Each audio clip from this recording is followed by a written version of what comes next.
Tere, mina olen Palle autoringlusest ja mina müün kasutatud autosid.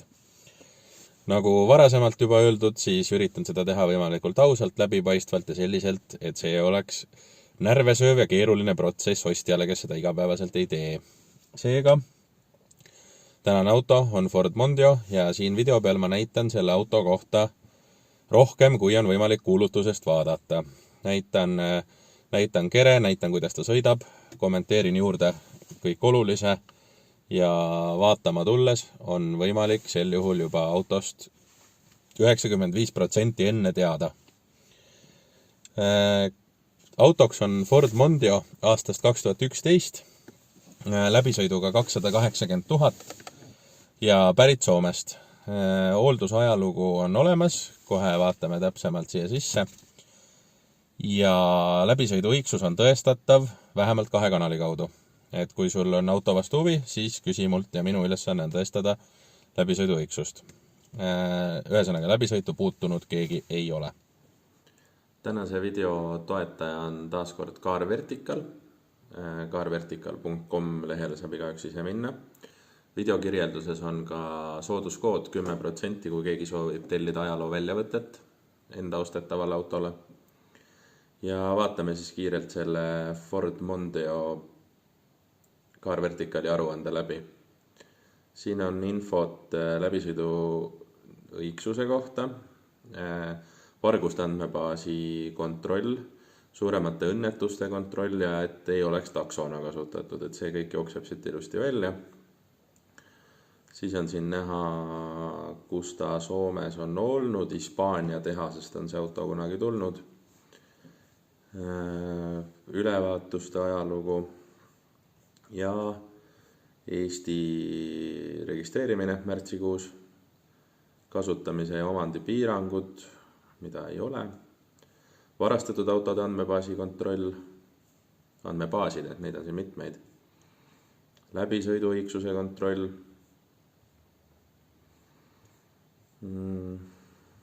suuremad kahjustused. Mootoriks on 2-liitrine diisel, 120 kilovatti ja automaatkäigukastiga on see auto. Mootori ja kasti seisukord väga hea, kõik toimib nii nagu peab. Selle autoga praeguseks videofilmimise hetkeks olen teinud umbes 500 kilomeetrit proovisõitu, aga ma teen veel, ma kasutan teda vahepeal ise. Varustuse poolest on tegu kindlasti üle keskmise hea varustuspaketiga Mondeoga. Siin on olemas peal näiteks Webasto, puldiga Webasto.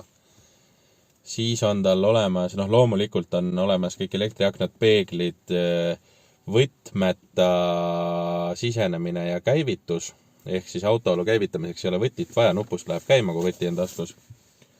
Siis on olemas terve ring parkimisandureid ees ja taga.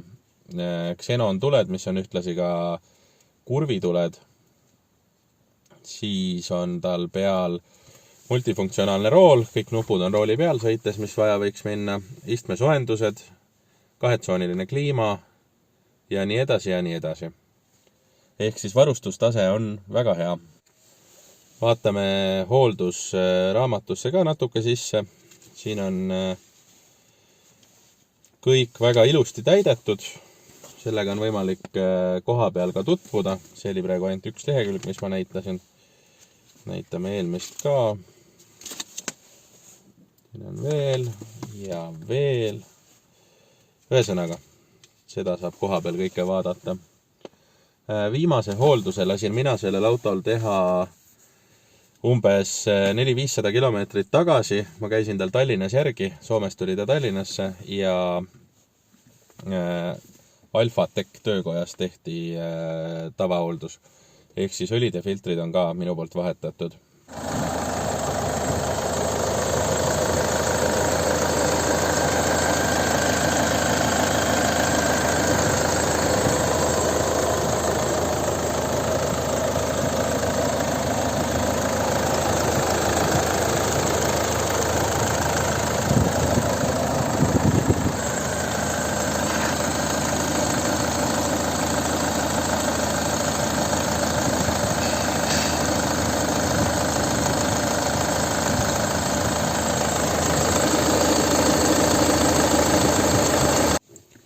lisaks muule lasin ma loomulikult salongi hästi korda teha, et auto on hästi puhas ja korras, nii seest kui väljast.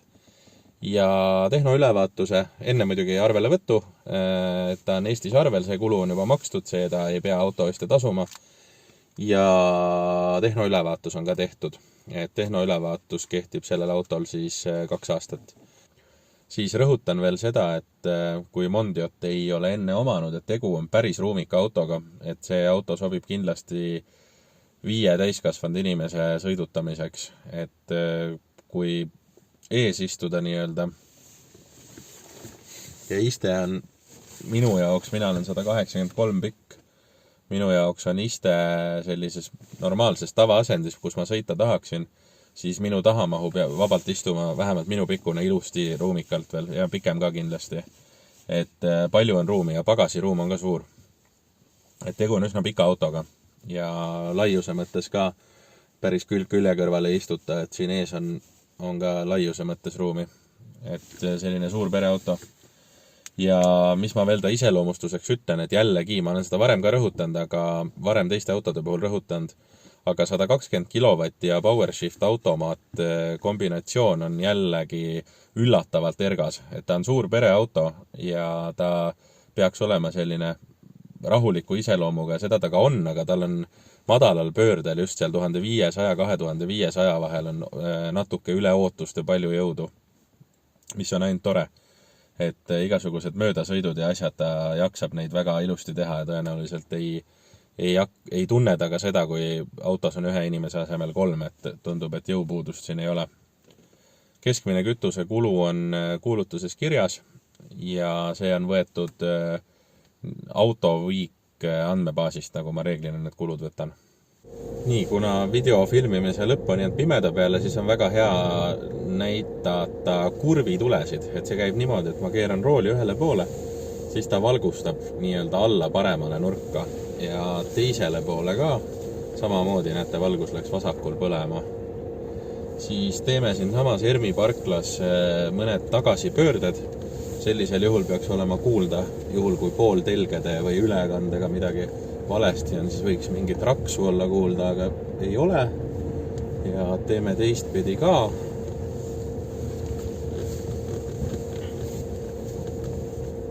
Ja sama seis. Vaikus. Nii, see sama tee on minu tava proovisõidu tee, kehv tee. Lähme nüüd üldiselt proovisõidule ja kuulame, mida teeb auto proovisõidu ajal kehva tee peal.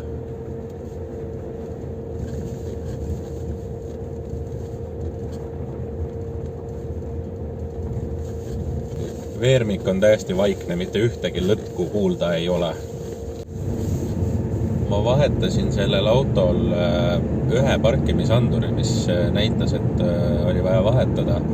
Aga ma avastasin praegu video filmimise ajal, et parkimisandurid hetkel ei tööta, kuigi see vigane andur on vahetatud. Et ühesõnaga ma orgunnin selle ära eeldatavasti lähipäevil, kui kõik laabub.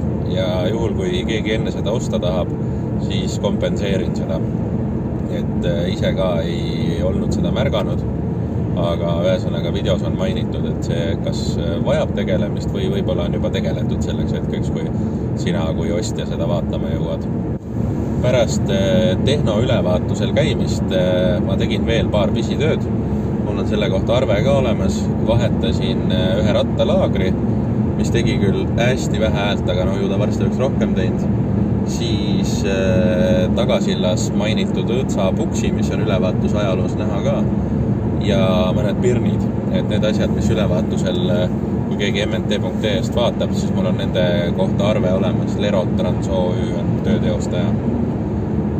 Nii, ja nüüd ühtlasi oleme otsaga maanteel ja teeme tavaliselt maantee protseduurid ka. Laseme rooli lahti, vaatame, et auto suudab hoida ennast otse oma vööndis, endiselt ta seda teeb. Ehk siis rool on paigas, mingit kiskumist üldse ei ole ja reaalselt täiesti otse. Ja teeme ühe pidurduse ka, vaatame, et auto ennast otse hoiab pidurdamise hetkel. Lasen käed hetkeks roolist lahti. Täiesti okei. Järgmisena teen ühe kiirenduse. 0-100 ja on näha kõik käiguvahetused ja asjad. Vabandan, et pilt on udune. Pimedaks on vahepeal läinud, aga osutid on näha, nii et see oluline osa on näha.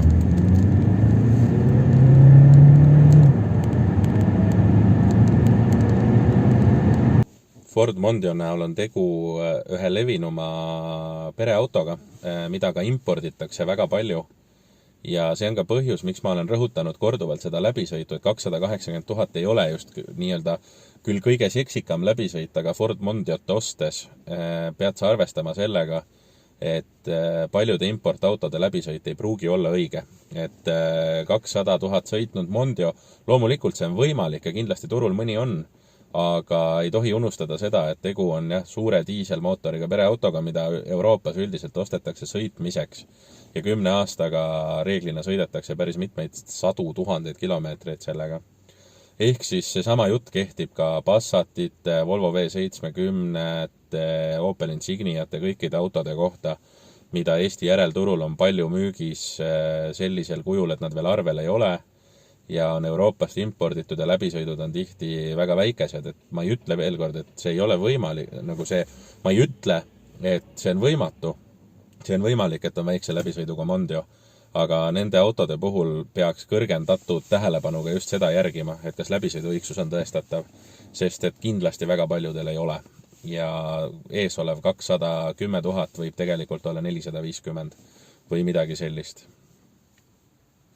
Ehk siis pöörake sellele tähelepanu.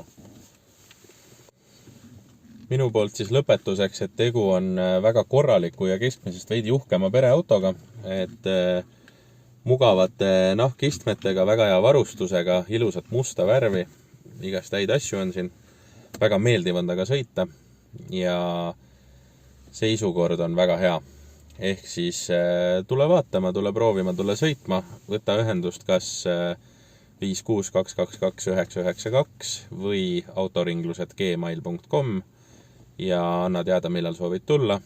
7 päeva nädalas võib seda teha. Olen tänulik, kui proovisõit öeldakse ette, sellepärast, et selle järgi saab planeerida oma muid tegemisi, kuna ma endiselt tegutsen veel üksi. Ja ega muud, järgmise korra nüüd, tšau!